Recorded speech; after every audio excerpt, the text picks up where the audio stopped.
ఒకే నంబర్తో 2 బస్సులు తిప్పడం, ఈశాన్య రాష్ట్రాల్లో రిజిస్ట్రేషన్ చేయించుకుని దేశవ్యాప్తంగా తిరగడం, ప్రైవేటు బస్సు యాజమాన్యాల చిత్రాలు అన్నీ ఇన్ని కావు. అసలు అనుమతి లేకుండా తిరుగుతున్న బస్సులు మన రహదారుల మీద చాలానే ఉన్నాయి.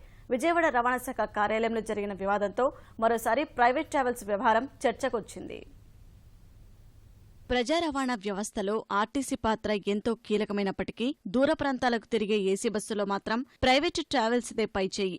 అద్దంలా మెరిసిపోయే బస్సులు, అదనపు సౌకర్యాలతో ప్రయాణికులను ఆకట్టుకోవడంలో ప్రైవేటు ట్రావెల్స్ ముందున్నాయి. దూర ప్రాంత ప్రయాణికులకు సరిపోయని బస్సులు ఆర్టీసీ వద్ద లేకపోవడంతో సహజంగానే ప్రైవేటు ట్రావెల్స్ వైపు మొగ్గు చూపుతున్నారు. దీన్ని ఆసరాగా తీసుకుని కాంట్రాక్ట్ క్యారేజీగా అనుమతి తీసుకుని స్టేజీ క్యారేజీగా నిబంధనలు ఉల్లంఘించి బస్సులు నడుపుతున్నారు. వీటిని అడ్డుకోవడం రవాణా శాఖకు సాధ్యం కాని పరిస్థితి.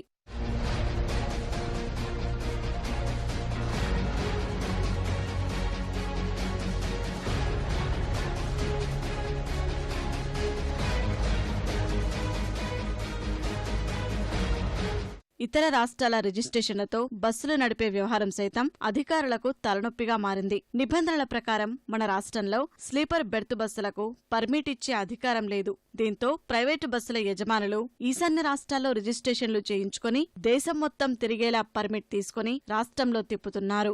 ఈ వ్యవహారంలో యాజమాన్యాల మధ్య ఏర్పడిన విభేదాలే విజయవాడలో జరిగిన వివాదానికి ఆజ్యం పోశాయి. ఇతర రాష్ట్రాల్లో రిజిస్ట్రేషన్ చేయించుకున్న బస్సులు కనీసం నెలలో ఒకసారైనా ఆయా రాష్ట్రాల్లో తిరగాలి. ఈ నిబంధనలను ప్రైవేటు ట్రావెల్స్ యాజమాన్యాలు పాటించడం లేదు. దీనిపై మన రవాణా శాఖ అధికారులు చర్యలు తీసుకోవడం కుదరదు.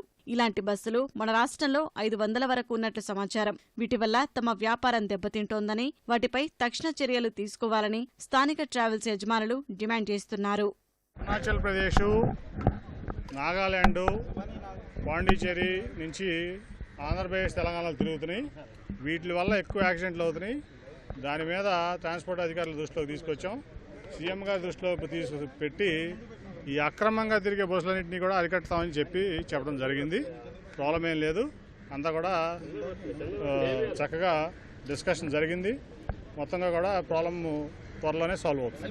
రవాణా శాఖ నిబంధనల ప్రకారం ఆల్ ఇండియా పర్మిట్ తీసుకున్న బస్సులను మన రాష్ట్రంలో తిరిగేందుకు అనుమతించాల్సిందేనని రవాణా శాఖ అధికారులు చెబుతున్నారు.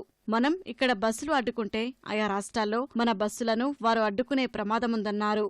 2+1 బర్త్ లేఅవుట్ ఏదైతే ఉందో మన రాష్ట్రంలో అప్రూవ్డ్ కాదు, వేరే రాష్ట్రాల్లో అప్రూవ్డ్ అది. కానీ అన్ని రాష్ట్రాలు కూడా ఒక ఒప్పందం ఉంటాయి.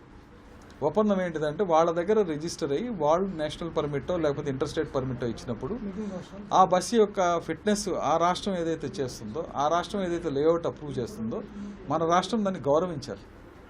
ఎప్పుడు ఒప్పందాలు ఎప్పుడు ఇంటర్స్టేట్ పర్మిట్స్లో ఇట్లా ఉంటాయన్నమాట. నేషనల్ పర్మిట్లు కూడా అంతే.